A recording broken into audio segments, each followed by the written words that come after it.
Welcome to the Whose Body Is It podcast. I'm your host, Isabella Malvin.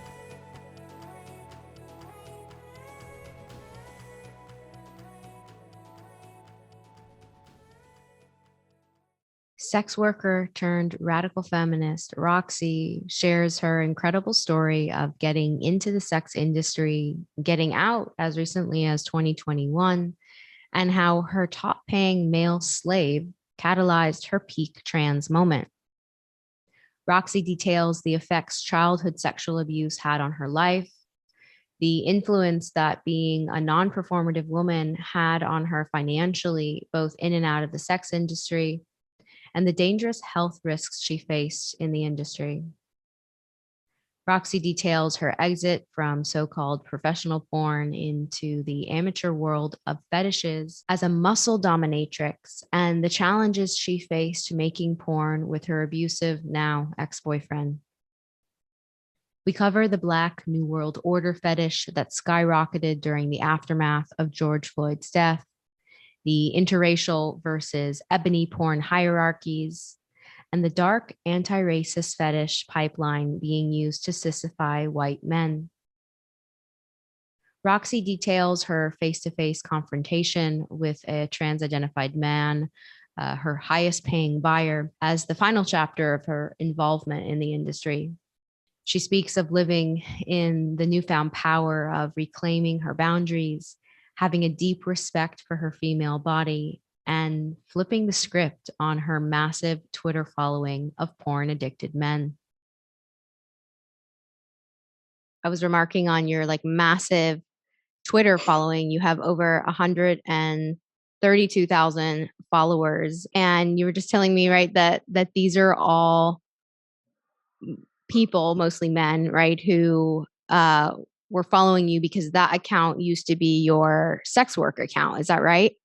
That's correct. Yes, it's correct. When I stopped using it, I just had I think I had it dormant for about a month or two. And I had a second rad fem account that I opened to just rant and to be angry. And obviously that got cancelled straight away because I was way too angry. So that's when I had to go back to this account, and yeah, I'm just gonna feed them with anything that comes my way in the hopes that they understand, perhaps. Well, I love that you have them all there, and you're like, they just there's a switch, you're following me for my pro sex work stance, and now whoops, I've gone through an awakening and here's what I have to say. But you have them totally there. Whether or not they're reading or agree is another thing, but that's I kind of love that you built that massive audience and then had that turn it around. It's so cool. So let's start from the beginning. I guess, what was your relationship to feminism before you got into the porn industry? What was your experience with women like? I mean, what was your upbringing like? What would you say your outlook on the world was going into porn or being intrigued by the porn industry? So I was always a rebel. So that is the kind of baseline of my life. Of course, there's always reasons why one becomes a rebel. So my childhood was actually good, but then I had the experience of early childhood sexual abuse, which followed me through my life. And obviously, I have very early memories of when I was just getting into puberty, where I told myself that I don't want to be traumatized by this my whole life. And I tried to really early already in my puberty to kind of mentally work with this and to disconnect myself from this, or to just deal with the shame and the guilt thing, and rationally, and obviously with the support of my family, they were really supportive, try to not get fucked up. That was my goal. I remember it to the day where I told myself, I don't want to victim. I don't want to be a victim. I want to get through this. And my mom is a very strong woman, and she also is, grew up and lived through the 60s. Had this kind of, she was this first generation, right, who went out and just went crazy and did what she wanted to do. And so this is kind of like what she gave me on my way. She was very supportive and very understanding, and she wanted me to make my experiences without kind of holding me back. Like, she was really, really trusting in me doing the right decisions. I was hypersexual from very early then.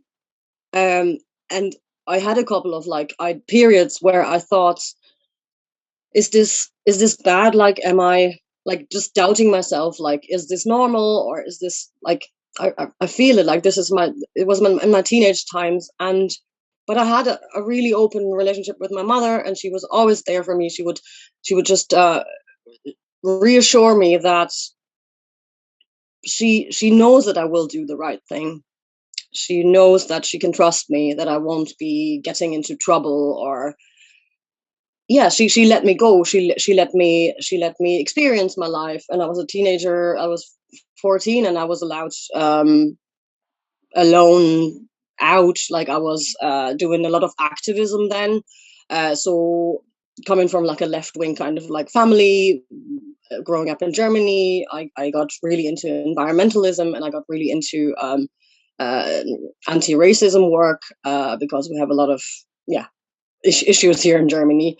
And I have very early memories where I also realized what my sex is, and how that kind of how this is different to how the other sex is treated, right? And from very early, I had this urge to not conform, So when I was 15, for example, I did a fight.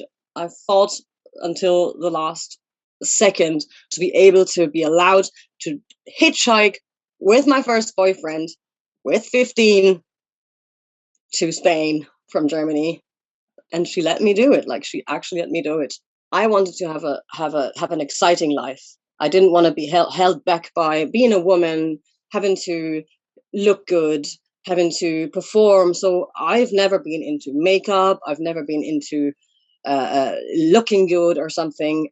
I've never really looked at it from this radical feminist perspective, as in, I didn't call myself that, but I had an aversion against surgery culture, like all of these things that came up with the 2000s and the late, the 2010s, all this fast fashion stuff that came up. I was very critical, but more from this anti-capitalist standpoint, and just understanding this is not okay. Same with the food industry, and I just understood the world more and more, and understood how inhumane it is, but that I, as a woman, as a girl, as a female, didn't want to bow down to this behavior that is expected from me, not from my family, because my family was really open, but from society. So yeah, that's the kind of baseline. I've always been an activist, always been against the system. And on the other hand, I got into really long-term relationships. Like, my first relationship was a 10-year relationship, really abusive, and from that it kept going. So it's a very classic story of someone who goes through childhood sexual abuse, just this kind of ambivalent relationship with close partners, and just not being able to have it any healthy way. I've never really had a healthy relationship. And so with all this activism, with all the environmental stuff, with being a Steiner school child as well, very hippie-ish, very holistic lifestyle, I've always understood the world to be nature, organic, and I understood and I trusted in Mother Nature. I've always been like that is my kind of like the base understanding of the world. I understand that mankind, now I'd call it patriarchy, is literally not understanding to respect life. And life comes from the seed, from the mother. It's just the mother, right? Yeah, that was my life. I've never really fitted in. I've switched from job to job. After school, I did. Just 1 year was the longest time that I would hold a job down, and then I have to change. I can't deal with authority figures. I can't deal with senseless nonsense at work. Where you're just realizing, fuck, this is all just making no sense. What am I doing here? I'm just a number in the system, and no one gives a fuck.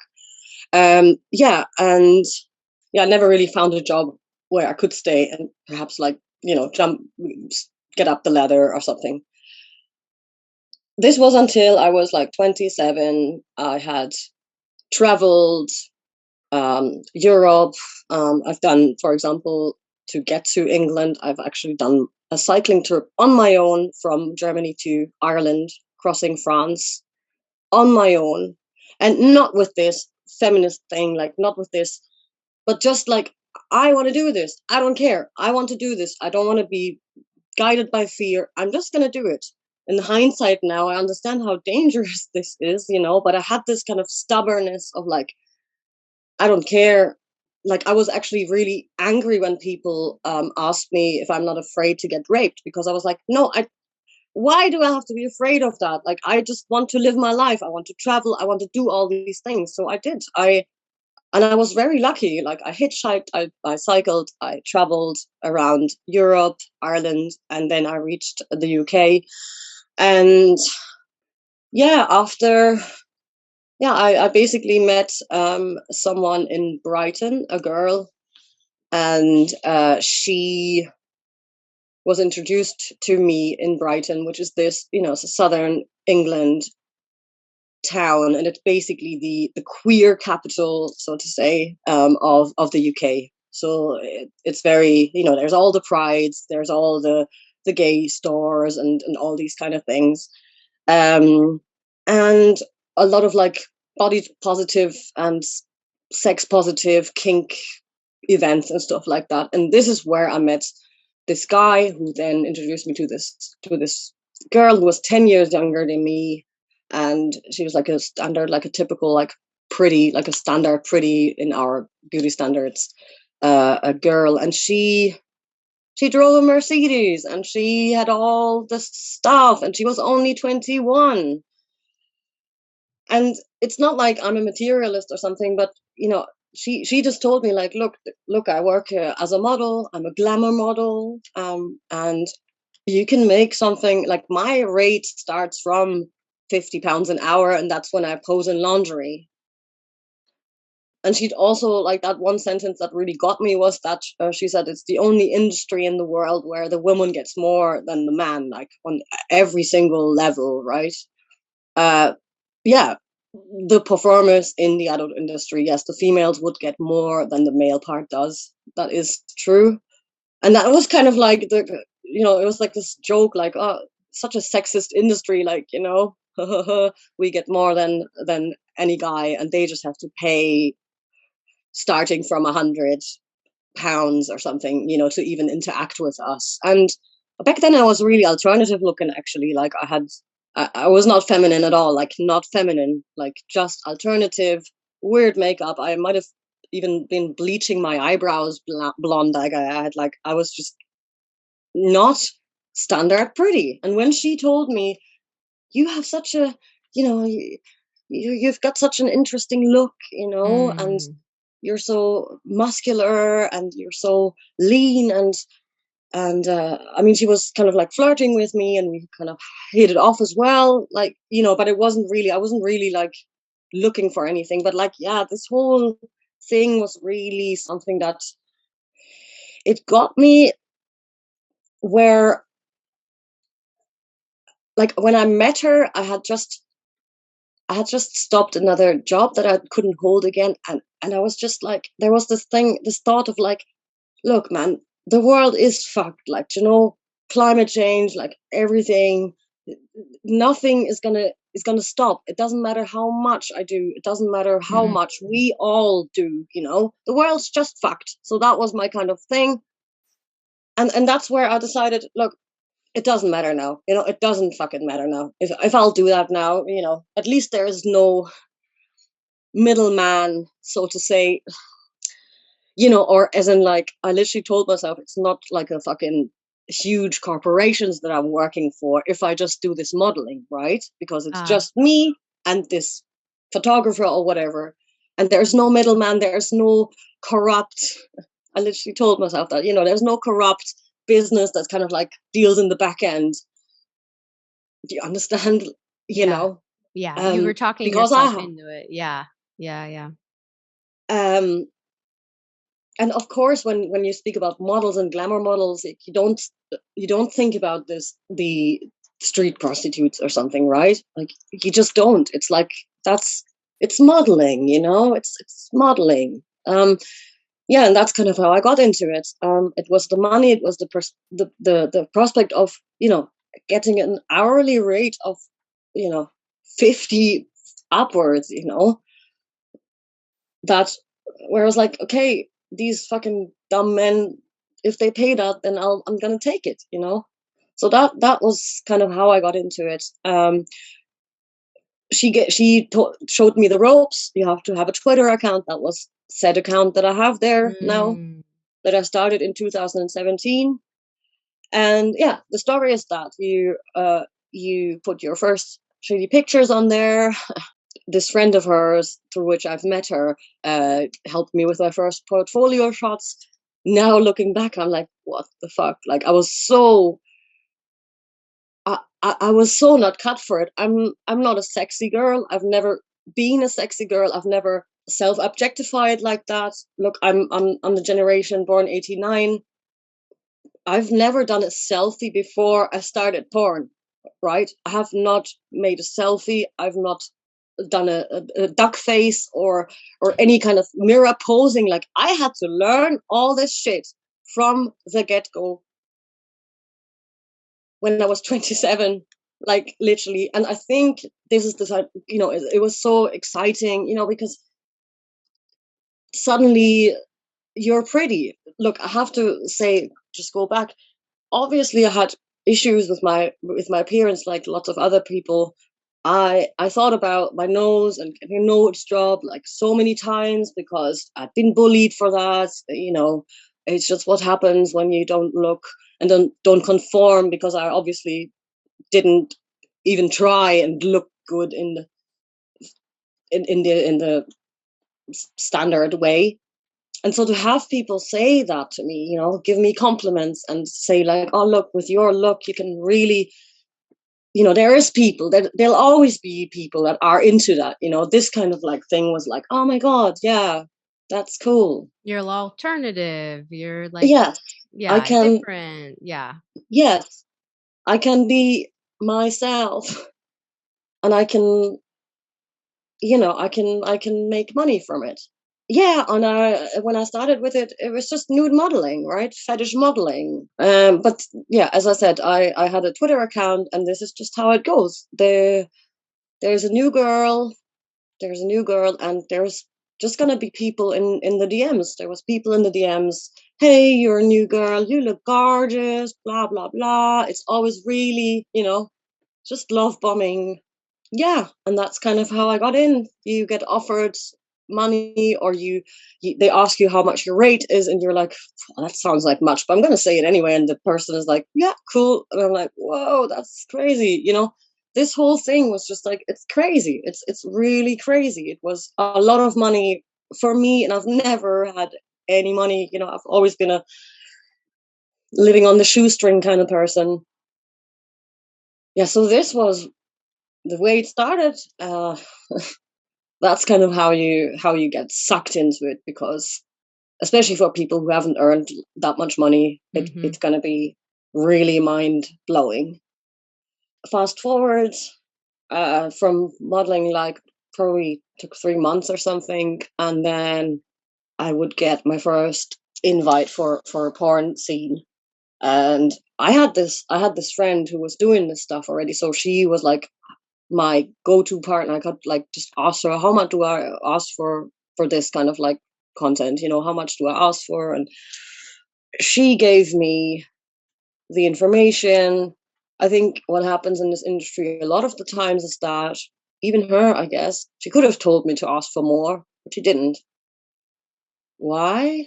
I think if girls work there longer, like if they've been in the industry for a longer time, there is literally this kind of like hierarchy thing where if they meet a new girl, they will not tell her to ask for a high amount, but for the same amount that they might have started, because there is no rule book, right? You can't, there is nowhere on the internet you can find a place where there's all the fees that you should ask or minimum fees or something that you can read about. No, there is none. You're gonna have to just trust the people that you ask.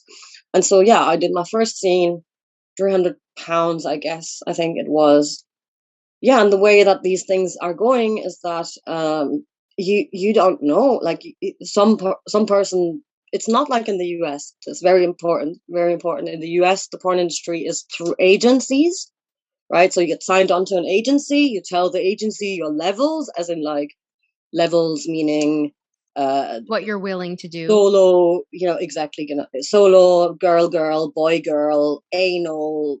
And so you don't really have any. So with agencies, obviously a totally different thing, because you don't really, you probably might only get the company name that books you and what they intend to shoot. So it would just be company A and a boy girl, right? And that's, you just go there and you just go there.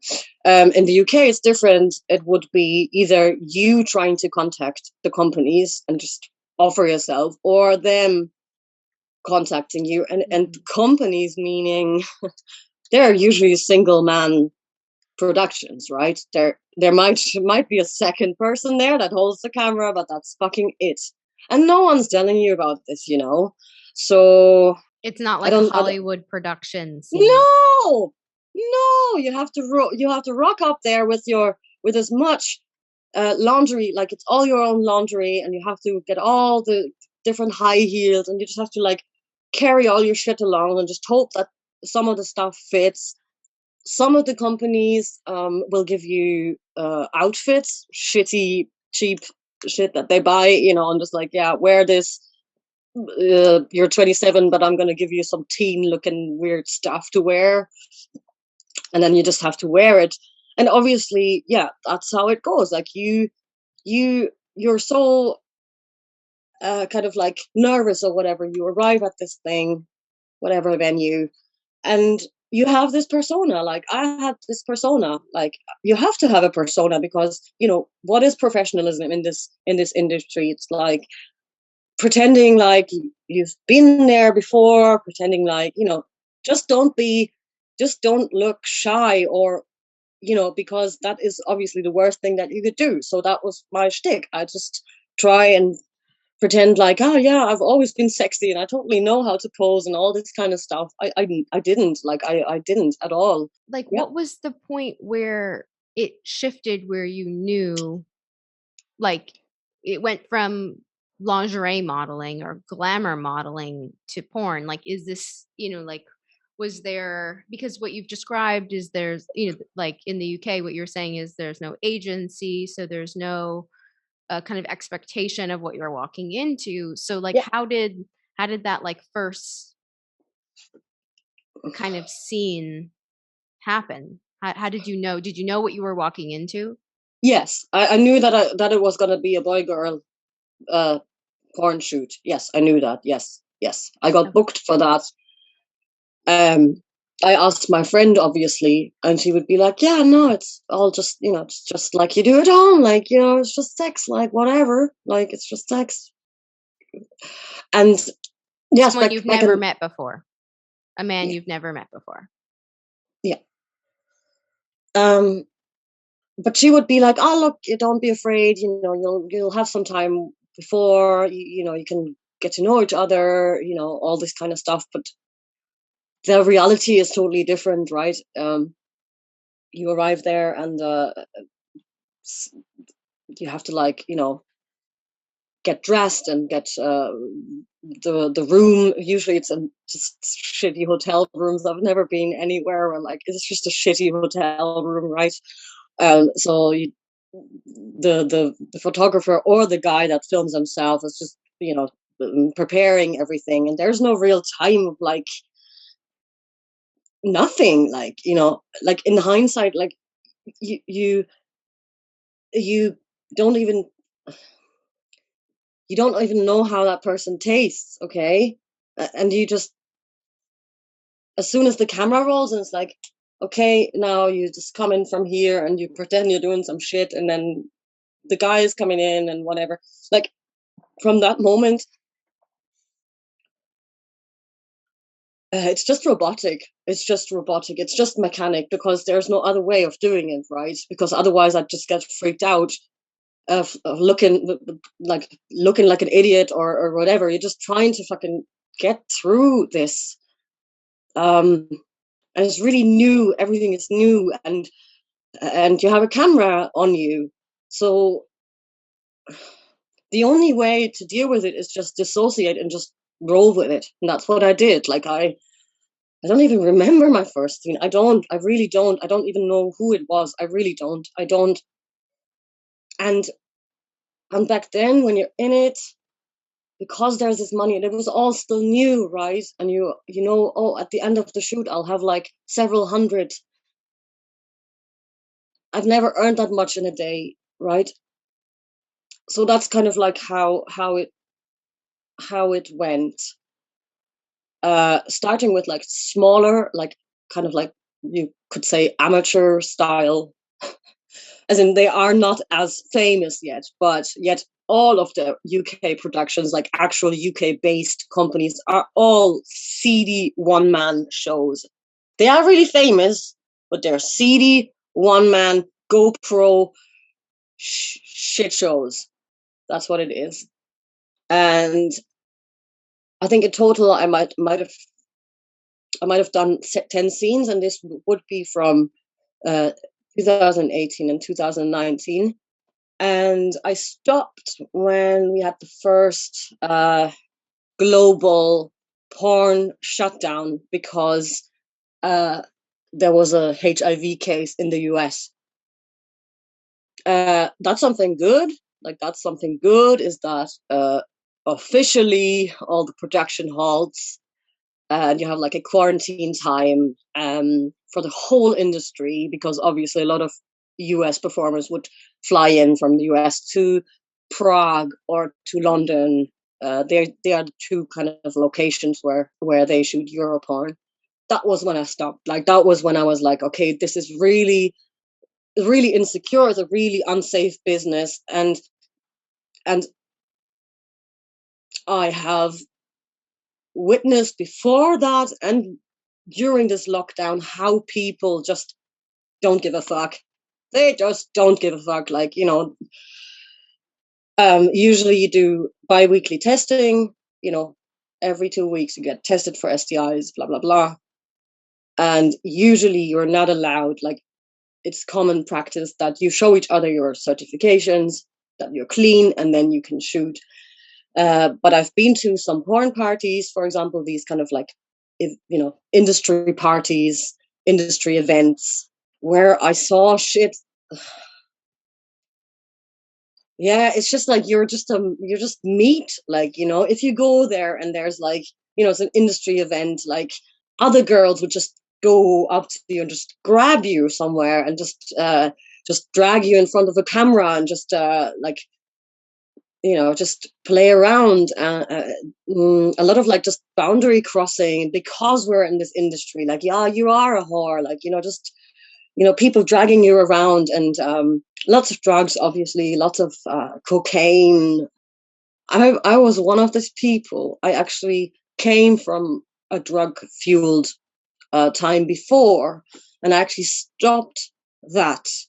And that's another really important point, is that this kind of wildness of this new life that I had, with this in this industry, I kind of thought, oh, look, I'm just trying to get away from these drugs, like, which I've not been addictive, but it's just about the people that are in the scene. I was in the techno scene and the electronic music scene, and there's just a lot of like just madness.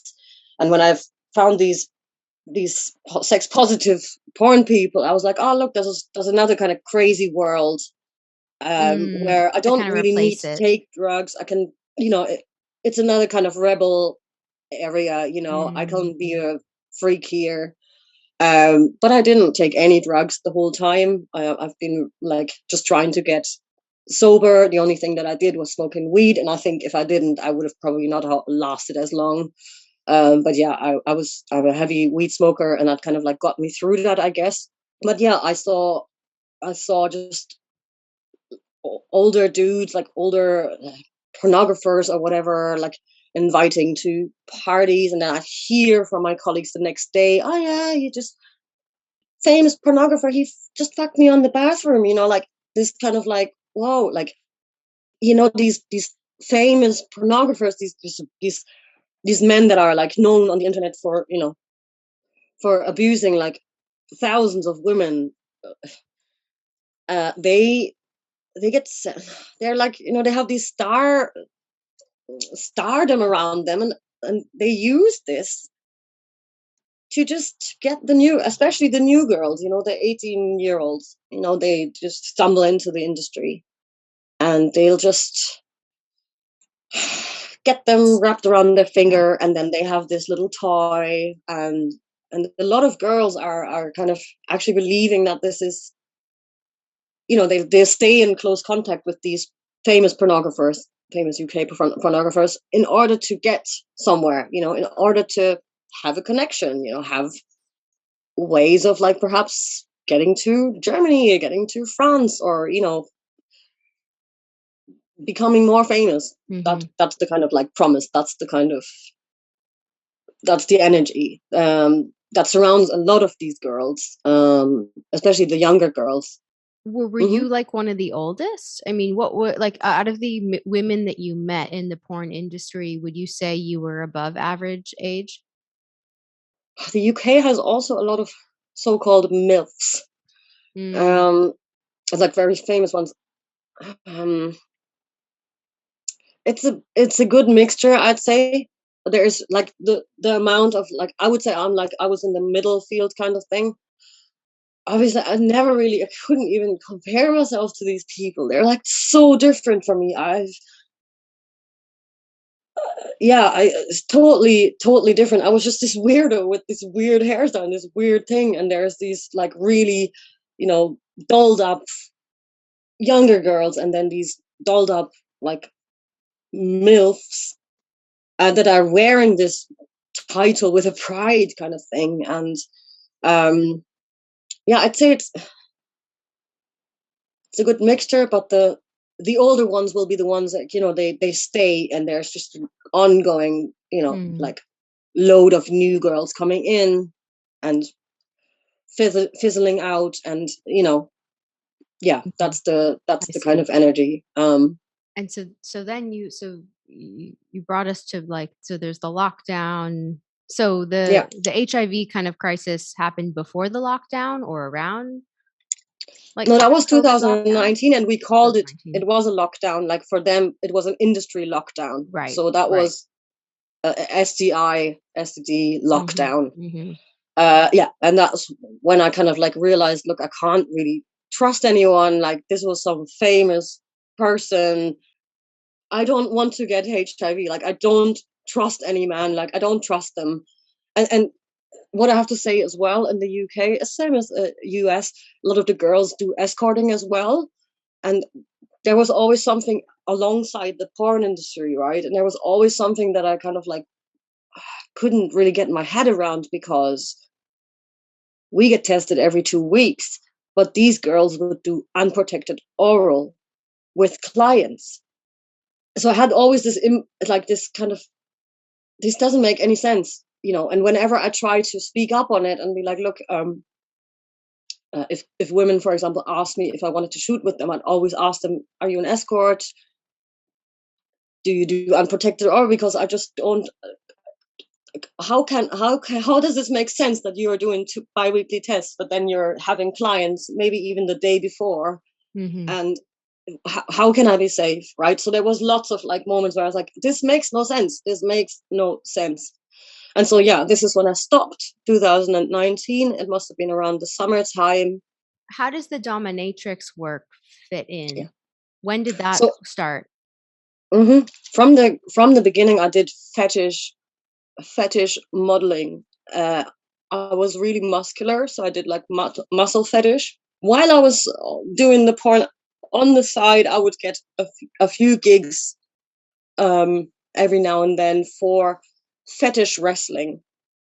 So this is dressed. I'm dressed. I'm not naked or anything, and I'd wrestle against guys that are into getting overpowered by a strong woman, right? So these guys wouldn't be muscular dudes or something, right? They're just usually like limpy, skinny dudes that, if they would actually try, they'd probably get me powered over somehow. But it was more about this. So this was really fun. This was actually the only thing in the industry where I was like, this is actually kind of cool. Like, it was just it was not it was semi-competitive was all I was doing, so they weren't allowed to like attack me, I was allowed to attack them, right? So that was kind of like how I got into this, and this muscle thing and this wrestling thing. But they're like around, they're like, they have boners the whole time, right? No, some of them do, some don't. It's a very niche kind of fetish thing. Some of them really seem to have, just maybe I'm too generous on them now, but for some of them, I think they were genuinely just interested in this kind of like sporty side of it. And yes, they would be fully dressed. Yes, yes, yes. And but because they're so skinny and all these kind of stuff, they wouldn't go into male wrestling or male sports kind of thing. So that was their kind of like way of doing something, fighting, doing something, but it's also with a pretty woman, and it's not with a fucking ugly dude that you don't like. So these are the very rare cases. And then there's obviously some, they're just into this whole submission thing, constantly being submitted, blah, blah, blah, blah, blah. And but my rules very strict were from the beginning. Like, if I do anything like dominant like this, I don't give a fuck about your penis. Like, I really don't. So I was very strict in the sense that I don't allow any happy ending crap. That wasn't happening in my any dominant role that I played. So there was questions, but they wouldn't. I would just be like, nope, not happening with me. See. Yeah. And what was like, how did you advertise? Like, was this all through Twitter? How would people This find was you? Twitter. Okay, this is through Twitter. And what was your title? Like, what did these men know you as? So this would just be mistress or dom or something, muscle dom or something. That's kind Muscle of like dom. how I Okay. started. Yeah. Okay. Yeah. Muscular dominatrix, like muscle domination was my kind of like thing that I got into. And then the crossover kind of came with, well, as I said, I've done this on the side the whole time, but they're not regular gigs as it is. So some of these things would have been filmed, this fetish wrestling thing. Some of them I would just even get just clients booking me. I would just have a session with them. And then 2019, I had still done all of these things. So porn, modeling, everything that I kind of could get, like anything. It was about making money. So, right, I'd try and like get as many gigs in a month that I could so I can pay my rent and all this kind of stuff. Come 2019, I stopped with professional porn, the depth of that industry, because I just saw like, this is not me. Like, I have nothing in common with any of these people. I didn't make any friends. I thought, when I came in, I was like, oh, probably going to find some sisterhood or whatever, But yeah, I didn't find any friend. And then I bumped into my last abusive partner, who kind of fished me up when I was like at this low. I think I was like, oh, should I stop now? Perhaps this is not the right thing for me. And yeah, I had to pay rent, so I got back onto camming. I did camming, and I had my OnlyFans from the beginning, but it wasn't really doing a thing at all. So yeah, I met this guy, and he was like, "Oh, that's so cool! You're your own businesswoman, and like got all this money, and that's so cool. And I would love to be in your team. I'll support you with anything you need." Yeah, so I kind of helped this partner to get into the industry as well. Basically, I went from pro porn to amateur porn and did it myself, all myself. This is a black guy, and this is when I understood. And this is when I came across the first time, across the fetish cuckolding kind of, and beta males and sissies. Never heard of these things before. Like, I didn't have a fucking clue. So just to clarify, so you met this guy and you started amateur porn together. So you would Mhm. film, so it would basically be porn of the two of you having sex. Okay. Correct. Yeah, I guess this was the first time when I kind of like, mm, really got into the world of like fetishes and like understanding, more than just the basic stuff that you kind of know, foot fetish, whatever, and that's when the first guys would be like, "Oh, mistress, I'm a pussy free beta boy. I would like to serve you and your alpha."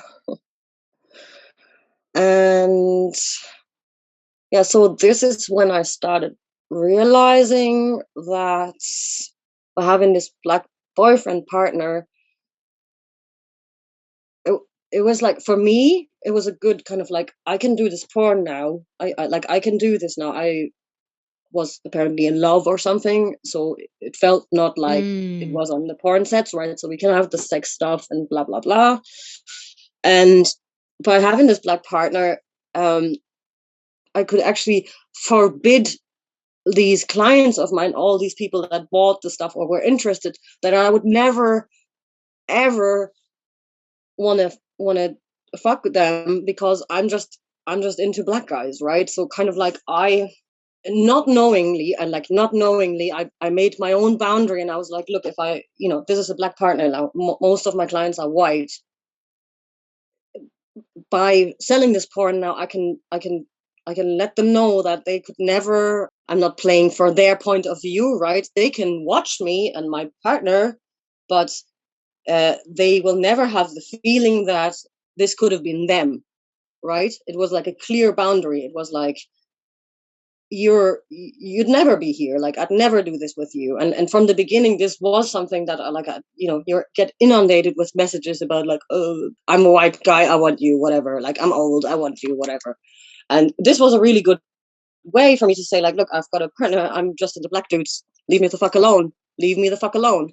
And that's when I think, unknowingly, that's when I came in contact the first time with this kind of, this interracial cuckolding as a Mm. fetish, which is one of the ways that you get on the cuckold to beta male to chastised male to sissy.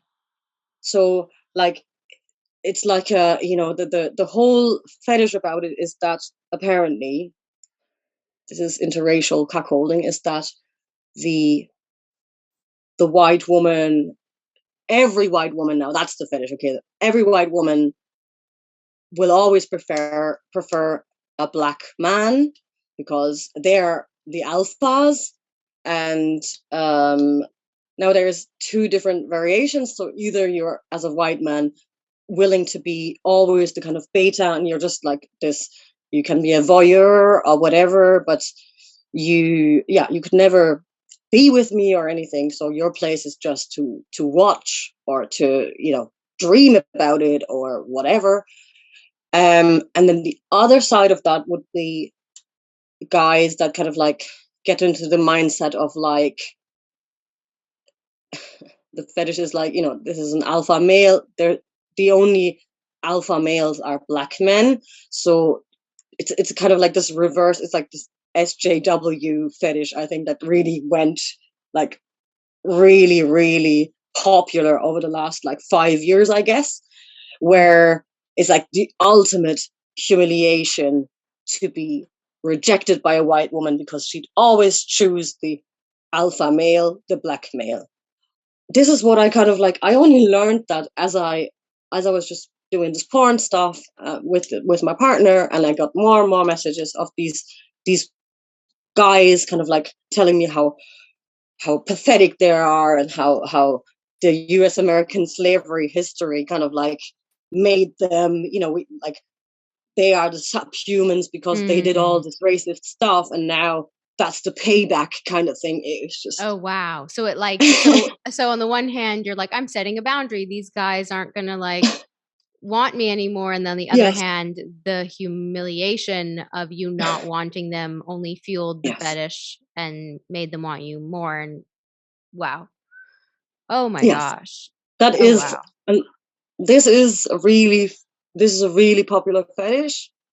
So interracial cuckolding, I think it's become more and more like popular in the last couple of years, or even just interracial porn, Mm-hmm. which always has to do with the BBC, the big black cock, which means they'll always just choose, or like you don't film that with an average size penis, even though there will be a lot of black men who have average sized penises, but there's this whole like hyper fetishization of the black man, as this horny, animalistic person, Right. right? Yeah, that I really have to say I really didn't get the depth of this until way in, you know. But for me, it was just like a way of like still doing this thing, making it work, and sure these fucking creeps messaging me some shit that I didn't believe in, didn't you have to respond, so they keep going, and so they send you money, right? Like Wow. it's just mad. Yeah. You mentioned like this was your intro to like the sissy culture. What can you recall a couple, times or maybe even one time where you were interacting with trans identified men? Like were trans identified men interested in the kind of porn you were making? Oh yeah. Oh yeah. So I'll get into the depths of this now. So I said already it's interracial cuckolding, and then the next level from the interracial cuckolding is something called BNWO, Black New World Order. It's a hashtag. This was 2020. Then we had George Floyd, right? This is when I really went. This time when it went really viral, like really, really blew up on the internet. So the theory, again, we've already addressed this, is that because of the history of the American slavery history, the white man is ultimately a subhuman, and the black man is the alpha because of this animalistic hypersexualized behavior. That's all. Like that's all that women want. They just want a huge penetrator, and that's all it's about. And so in order to be a part of this new world order, right, the idea is that the white man is a servant. He's only a servant. Either he's a cuckold, still male identifying slave servant cuck beta boy, or he goes a step further and becomes a fuckhole for the black man, because that is all that he wants, right? Apparently. So that's the Mm. that's the kind of like, look, your little penis is not even a penis; it's actually a clitty. Yes, and this is where it Ah, I starts. see.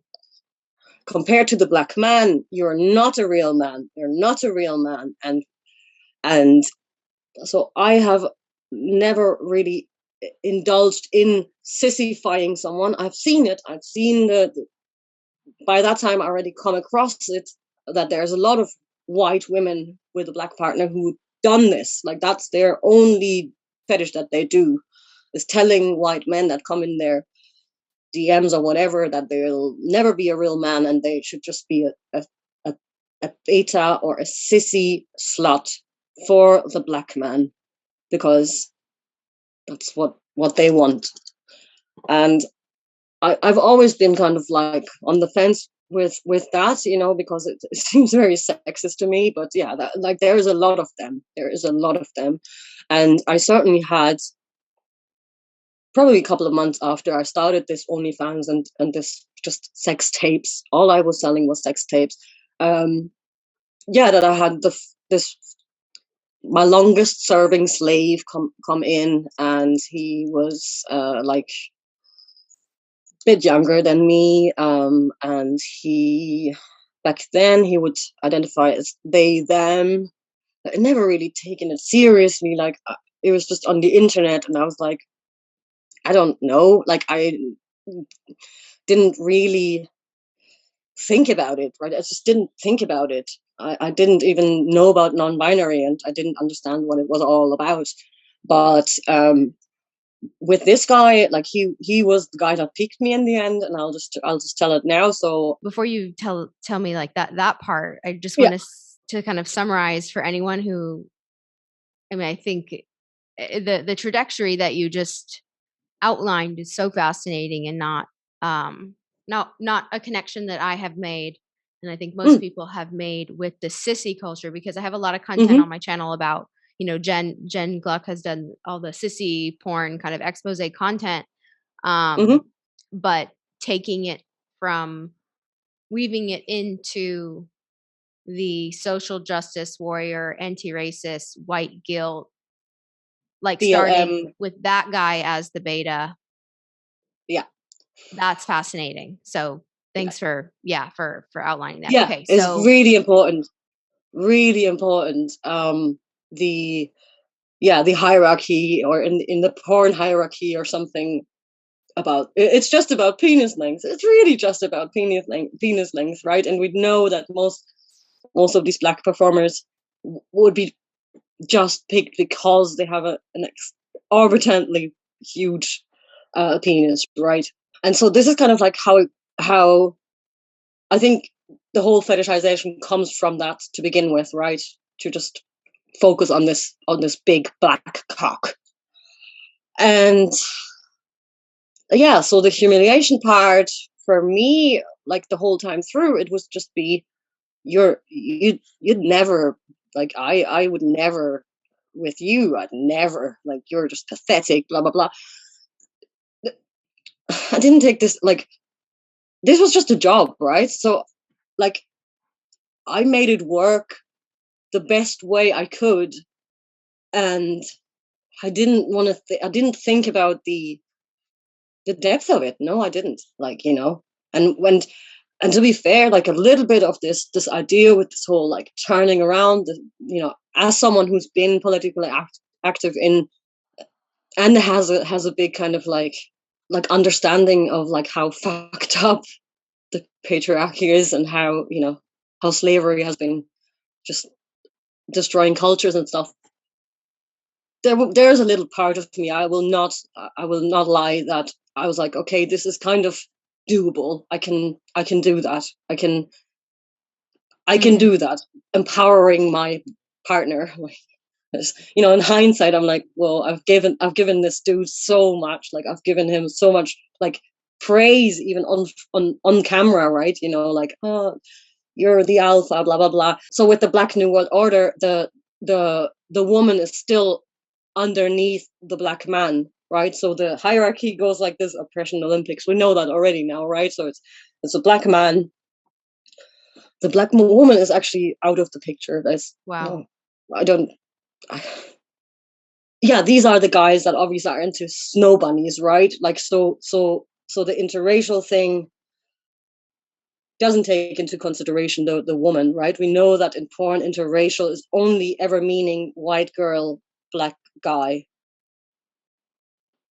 Otherwise, it's called ebony and a white man or something like that, right? It's really interesting. I didn't really grasp that until I left again. But yeah, the black man, white woman, and then somewhere down there is the low lives, right? Yeah, and so this long-serving slave, yeah, so he was the one that kind of like, as I said, he piqued me, but the way I dealt with these people is that I was never a proper dom, in the sense that I asked way too many questions. Like, I've always been interested to understand how someone gets to there, like to get to this fetish. I've always kind of like wrapped it into the kind of introductory phase where I was like, yeah, tell me about yourself. Like, what's your age? You know, you want to get a little bit of like a report. And in the back of my mind, I was like so interested to understand these men, how they develop these fetishes. And I've done this with every single guy that I met for a session, or that contacted me online and wanted to serve me. I wanted to get like a kind of like, this was my field research. I really did a field research. And with this dude, this they them dude, he told me way too much about his life. Like, I think in the end, like, he used me like a dump, where he just loaded off all of his shit. And he basically told me that he is a single son of a single mother, and his mother was actually Munchausen by proxy. His mother actually very early started making him sick, really sick, giving him some weird medications, whatever. I don't know exactly what and what happened and how long it went, but I know that he ended up with having a water allergy. He had a really severe water allergy. Never heard of that, but apparently, you know, he gets like skin madness when he showers, like, and does any kind of like body skincare. Like, he has to be really careful. These are like some details that, yeah, I had in my head, and the whole way through, like for a year, 2020, 2021, he'd send me regular money, and it was mainly online. He was my highest paying slave, so he would just, you know, his thing was like, that's what I told him to do. Just be like, just greet me every morning with, "Hey, mistress," blah blah blah, like these kind of rules. That's just all you do, and that's what he pays for, is that you give him the time every now and then, once a week or something, to talk a bit deeper or whatever. In the end, it wasn't really a dominatrix kind of thing. Like, I just let him talk, and I was really interested to kind of understand how he became submissive. And his whole thing was like, obviously, yes, Munchausen by proxy had a really bad like body image, and like, he is a submissive, he's a slave because he's ugly. Like, you know, he called himself ugly. He's, you know, you could feel in his manner, like in his mannerisms, that, you know, he thinks that in this sexist society with all these, you know, beauty standards and all these kind of things, he's just not on the level. Like, he's just ugly, right? And that's he'd messaged me like a couple of times about like his trying to date people and whatever, and it just didn't work or whatever. He was just really insecure, and I wasn't a dominator. I wasn't rude enough to him. I was actually kind of feeling sorry for him, I guess, most of the time, like a bit too much. Like there was this like, I know this person is just he was just a nurse or somewhere in a hospital or whatever. And he works ass off only to message me, pay me money for nothing. Like, you know, it's just insane, like actually Yeah. insane. So I really did feel sorry for him, and that's why he definitely didn't pay me enough. Like, you know, he could have paid me more, like for the amount that I listened to him, and for um, yeah. But yeah, anyway, so long story short, he was there when, in this year, the whole 2020, the lockdown, I went through like so many horrific times with this partner, with this abusive partner, during the lockdown, during living with him together, because yeah, everything went wrong and the lockdown came, and I just had to decide, am I going to stay or am I going to leave? So I stayed in the UK. Didn't know how long this lockdown was going to go, and this guy actually went and cheated on me. Like, where he was just horrible. Like, he actually, it was just, I I've been through a lot of shit, but this guy literally fucking pulled the shit. Like, he literally fucking, he was just fucking awful. Um, and this guy was always there. So, you know, I had no one. Like, you know, I had, when you're in this industry, like, you know, especially, It's lonely. I couldn't, It sounds like. It sounds like it yeah, was really lonely. yeah. Like, who are you going to talk like to, like, about this horrible work, this, like, you know, like 12 hours a day, like 14 hours a day, sometimes 18 hours a day, just being on the phone, working, selfies, videos, blah, blah, blah, blah, blah, blah, advertising, blah, blah, blah. And this dude, he was just tagging along. I gave him money. Like, you know, he had to just, every now and then we did like the filming and stuff. And sure, who was doing the work? It was me, you know, he's had to lie there. Anyway, so because I had no one, and yeah, it was a lockdown. I would just, even on my OnlyFans, I'd be like just moaning. Not really. I would just be like, oh man, this dude, like, blah. And this guy would just be there and be like, oh, mistress, so sorry. He sounds like a dickhead, blah, blah, blah, blah, blah. So this was like kind of like really weird. That's interesting. Yeah, not friendship, but like he paid me to, I don't know, like to tell me that everything's going to be fine or whatever. And Was it ever romantic with this guy, with this like slave? I mean, did you ever feel romantic feelings for him? no, Do you no, think he's he just, did to for you? Do you think he was like totally in love with you? yeah, I'd say so. Like really, not like obsessed, like kind of. But then again, I don't, you know, I don't know. Is it just a fetish? Like, I don't know. But he was always there. Like, you know, he still is. Every now and then I check on him because yeah, he's still on Twitter, and he went really sour. But yeah, He he's a went porn he addict. went he went sour when you turned into a rad femme. Yeah, So how did he yeah, pique you? yeah. So yeah, so this whole year 2020, where I was like, oh man, this dude's fucking my life up, you know, my partner, blah blah blah. Um, he and I'd find ways of like just getting up again, and I'm like, okay, I'm gonna do this on my own now. Fuck this guy. My OnlyFans is now only me.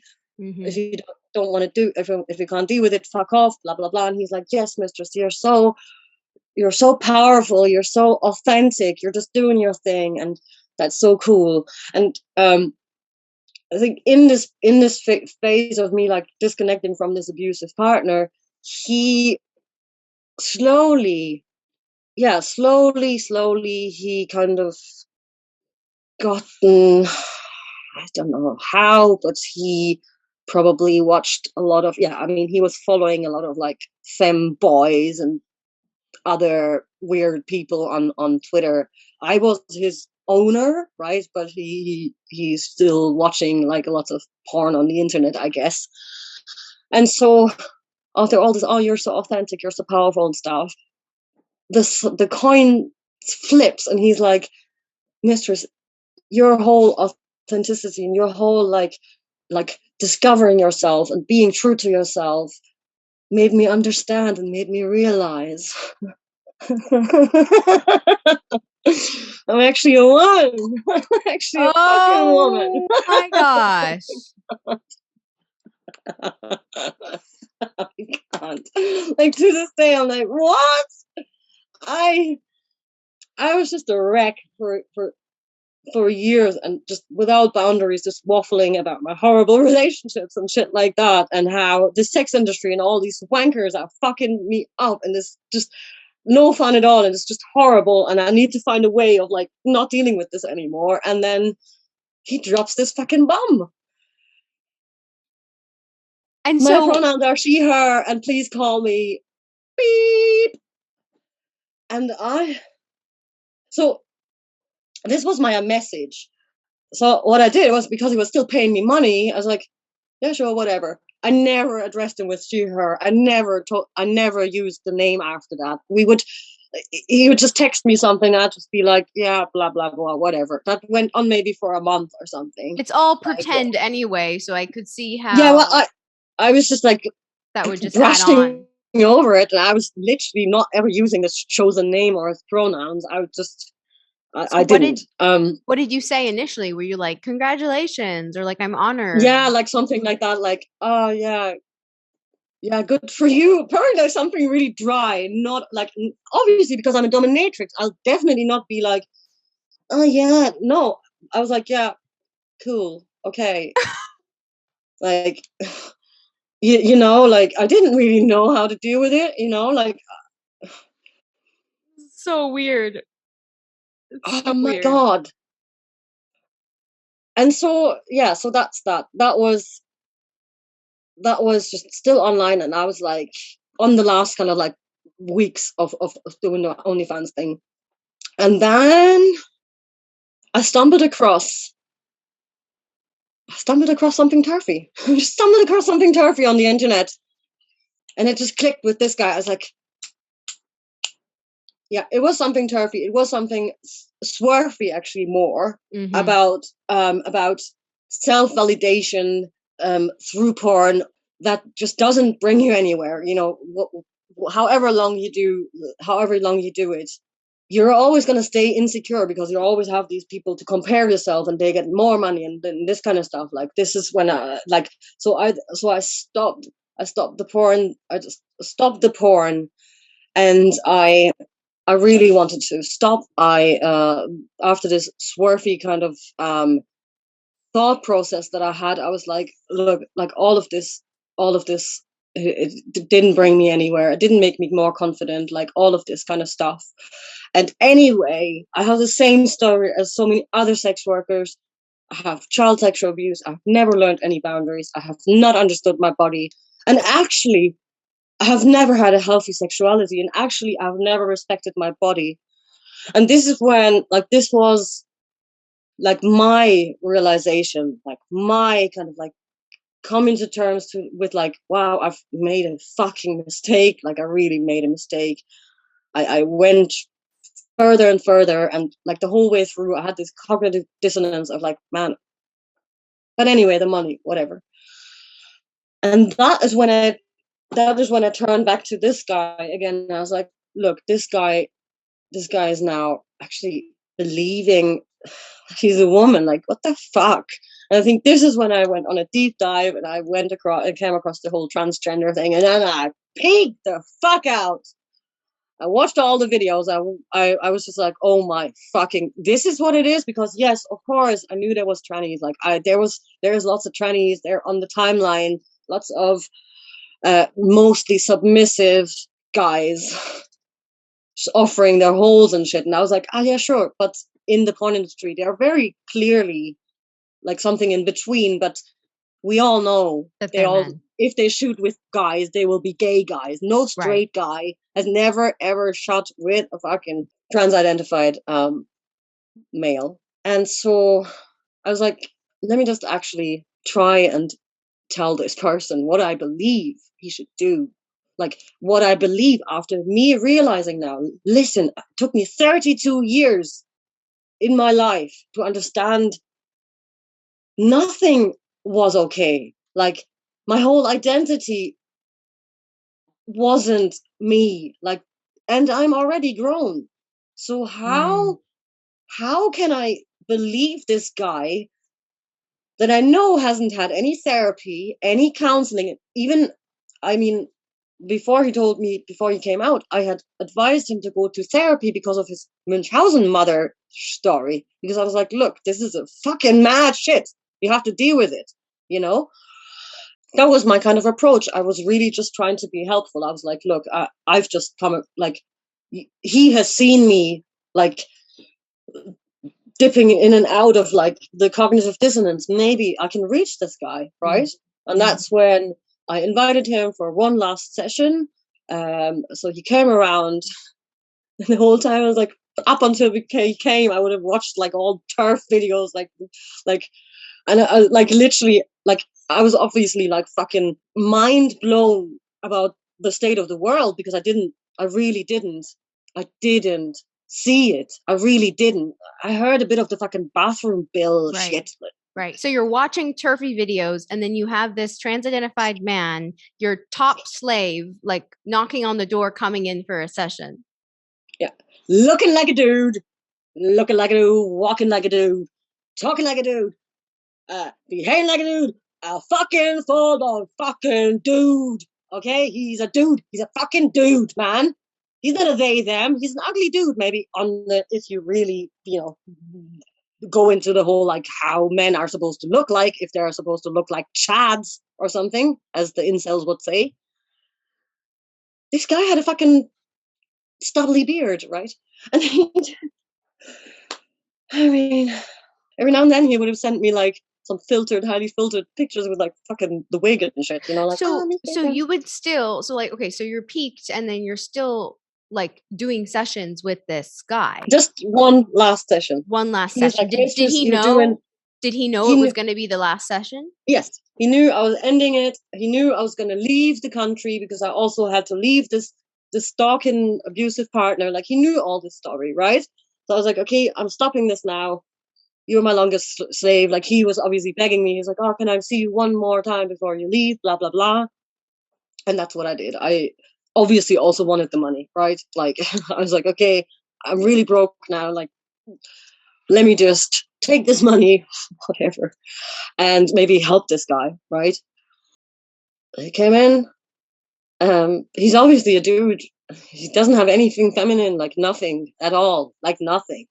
He's very awkward, like socially awkward, as so many others are, as so many gamer dudes are, porn addicted gamer dudes, Mm-hmm. nerd dudes, I don't know. And sat him down, and oh man, like, this conversation was really fucking, because I didn't know how to, how, like, I wasn't afraid of him. I wasn't alone with him in this house, in my house, all on my own. I wasn't afraid. I just had this hope that he'd understand. Like, I really was like, look, all this authenticity that you have seen in me now, that you have apparently, that has apparently awakened you. Like, if I explain to you what I have just realized after the 32 years, maybe he understands that no, no, you can't just heal from Munchausen bullshit and never having had a therapy and then turn out trans. Like, that just makes no sense. And so this is what I told him. I sat him down and I was like, about this thing, do you really think you're trans? This is not to say. And he, like, his face, I mean, he was like alert as fuck. Like, I mean, I think if it wasn't his mistress, he probably would have straight away started screaming transphobe, blah blah blah. But he also had traveled all the way from, like, I think like 2 hours away to here to me, and I was just like, look, I don't think you're trans, I don't think you're trans. And why I'm saying this is because like I've just realized how I've only now found into my body, and only now I can proudly say I'm a woman. Like I had no ability to say that before, like, because it would mean that I'm weak. Like, that's kind of how I thought. And I was just like, look, I really think you should go to a counselor, like you should have some talking therapy. And his response would have been, yeah, but there's no trans inclusive counselors. I brought up J.K. Rowling, of course. Um, I've actually always been a Harry Potter fan. I've always been a Harry Potter fan, and when I heard that, when I've read that, would have just been, June 2020 was the 19 was the first time, and then June 2020 was the second time where she was in the news, kind of thing, and that's what I picked up on. I was like, this woman, like, she's a fucking hero, and I would have brought up this, if sex doesn't matter, this whole thing. I was like, look, she's not transphobic. Like we had this whole, like, I had the whole J.K. Rowling debate with this dude, and he was like, no, she is, she is, she is, she is, she is, she is, she is, she is. I would ask him, like, what makes you trans? Like, what is it? Oh, I dream of. Here's my connection to the Munchausen and the water allergies thing. He had the same fetishized skin fetish, this soft skin. Oh yeah, I just want to have soft skin, like that's so feminine. I think psychologically, I understand that this is kind of like, the wishing to not have this really difficult body. He really had a difficult body because of this allergy thing, and this disconnect. Yeah. And his mom, with the mother. And yeah, yes, his mom pathologized his body his whole life. yes, So this is just another thing that was like wrong that could be corrected with medical intervention. yes. And I really tried to, and my whole thing was, I really just tried to help him. I really just tried to help him from my own perspective, from someone who is in between, also like just hated to be a woman, like just understanding that you hate the aspect of the sex, you know, the stereotyping, you hate the reality of being in that sex. And I try to really come from a understanding point of view, and he's just not having it. He was not having it. It was so mind-boggling to me that I just understood. I understood this is a highly, disturbed person. Mm-hmm. It ended up really with this. I was like, and so you want to turn trans, and you really want to get into our rooms, like you want to get into our spaces. And he's like, yeah. And I was like, yeah, but what about your, like, and he's like, oh yeah, well, I don't have dysphoria with my dick now. I fucking lost it, man. That's when I lost it. I was like, no, man, no. So you're trying to tell me now that you're trans, and you're trying to tell me that I really have to accept this shit from you now, that you really want to get into our rooms, and you're telling me now that you want to keep your penis until the end. And I've seen this thing hard. Like, I know this works. Like, what the fuck is going on? Like, that's when it fully dropped. And I was like, I don't believe any of you. I don't believe any of you. If it took me 32 years to understand my life, my what is identity? What the fuck is identity? Like, you grow into yourself, you grow into your life, you grow into your body. And it might take you 20 years, it might take you 30 years, it might take you 40 years, but you grow into yourself. You are not something that changes or something. You are your body. I don't care. I don't believe in any of this shit. And this is how I kind of like left it. I was like, I don't believe it. I don't. I really don't. You need help. And this is not it. He went home.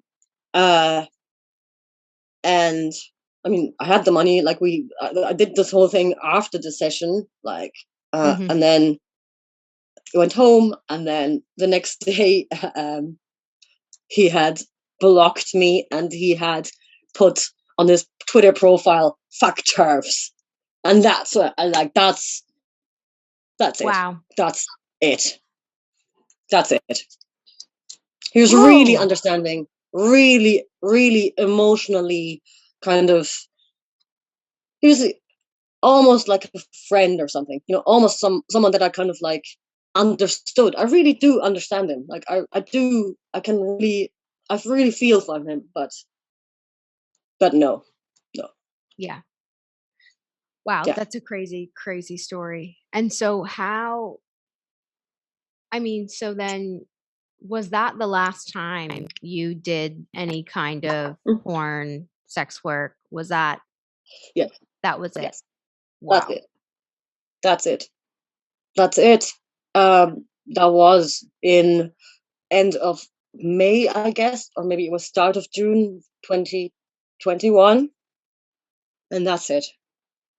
Uh, a few weeks later, I flew to meet my little nephew in Ireland. It was just like the first time getting out of lockdown, being able to just be like, okay, fuck it, I've waited long enough. Now I'm gonna visit my sister just next door from the UK to Ireland, and I just that's just where I stayed. I was just the auntie then, and that's where even more like just finalized for me is like I would never want my little nephew, like gorgeous little boy. I want the best for my little boy. Like I don't want him to be in this world. Like I don't want him to live in this pornified, sexist, misogynist world, and me having been a part of it. Like I could never think about like going back ever again, ever again. And my whole energy shifted from me and wanting to make money to wanting to save the world for this little man, like because he's my, like he literally is my first blood nephew, and my older sister, like we all had the same story. We all had like really horrible lives, and she came around and she became a mother, and she was like the most amazing mother. Like how, yeah, I just realized like this is me, like I want a good world. Like I want to fight for a good world, and I've given up that fight just for these 4 years, trying to just make some money, be some slave, ignore all the madness, just that's the story. I really just forgot myself for those 4 years really much, and I want to do everything I can to educate people, educate parents, mothers, to understand to to understand that they have to be aware. You have to be aware. You have to be careful for your children when it comes to these new age technologies and all these things that we take for granted, and we just accept them as they are without criticizing. So yeah, that's the plan for the future. No more stumbling, but just straightforward, reaching people, not perverts. Yeah, Wow. yeah, that's it. And Roxy, where can people, find your reflections and your writing and your insights and more about your story? At the moment, I'm still only on social media. We've spoken before. I'm still writing 3, 4 articles at the same time, but it takes some time writing it, especially. I'm only just out. It feels still like I'm really just out. So at the moment, please follow me on social media and wait for my Substack. I'm working on it. And well, my big account is Dworkin's Truth, like the glorious Andrea Dworkin, her truth. And yeah, you can find me there. My plan is to release my first writing and some audios from myself within this first quarter of 2020. So hopefully you'll see something soon. I can't wait to read. I can't wait to subscribe to your Substack and read more Yeah. about your life and the reflections. I mean, yeah, it's remarkable in such a short time how, as you said, the pieces just started to fall in because you had, I imagine it's a totally different trajectory from just your average liberal feminist who's never been sexually abused, who's never been in the porn industry, but to come face to face with, radical feminism and that analysis, and to be able to place it so literally into your life, to be able to have all those, lived experiences and material examples. I guess I'm like in awe, and also it makes sense that for you the turnaround was so quick and that you've been able to reflect. And yeah, it's remarkable what you've been able to do in such a short time to get out, like for good, to process, and then to articulate your experience so well to 132,000 people, mostly men, mostly porn addicted men on Twitter is just it's wild. So thank you Yeah. so much for all of your insight. I hope you could follow. I know I'm a bit all over the place. I always have to say this because there is so much. It's really hard for me to stay focused with the PTSD and all the things that I'm still dealing with. So I hope you could follow me. And I'm working on bringing out more audios just in my own time. And these interviews really, really help me, especially with you. You have a really good, you let me talk and you kind of get me back on track. So it's a really good way of getting into properly talking. I hope at some point I will be seen on a stage talking to people, because I really would like to talk to a lot of people. Yeah. So yeah, thank you. Thank you for having me. Of course, my pleasure. I can't wait to see you on stage. If you enjoyed this episode and you'd like to help support my work, please share it with others, post about it on social media, or leave a rating and review. To stay in the loop for my latest coaching programs, hypnosis sessions, free resource guides, and more, follow me on Instagram at whosebodyisit and visit my website, whosebodyisit.com.